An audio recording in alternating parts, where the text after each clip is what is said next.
সকালবেলা ঘুম থেকে ওঠা যে কী একটা কষ্টকর ব্যাপার সেটা আমি ছাড়া বোধহয় আর কেউ জানে না। হ্যাঁ, জানে যারা আমার মতো বেলা করে ঘুম থেকে ওঠে তারা সবাই জানে। সারাদিন টুকিটাকি যাই কাজ করি না কেন, ঘুম থেকে ওঠা না আমার একটা ভীষণ একটা যুদ্ধের ব্যাপার, কী আর বলবো। যাই হোক, তো সকালবেলা উঠে চা না পেলে তো আমার কি বলবো, পেটের ভাত হজম হয় না। তো এরকম একটা বাটিতে করে এক বাটি চা নিয়ে আর মুড়ি নিয়ে বসেছিলাম খাওয়ার জন্য। আমার মতো কে কে ওরকমভাবে চা খাও অবশ্যই জানিও। তো দেখো, বিছানা টিছানা তুলে ঘর ঝাড় দিয়ে কিছু জামা কাপড় ছিল সেগুলো ধুয়ে নিয়েছিলাম।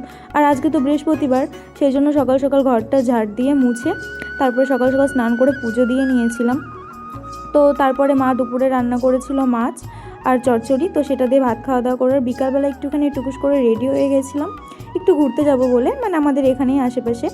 তো সেই কারণে একটু রেডি হয়ে গেছিলাম। তো ঘুরতে যাওয়ার পরে ওইখানে একটু খেয়েছিলাম ডিম টোস্ট।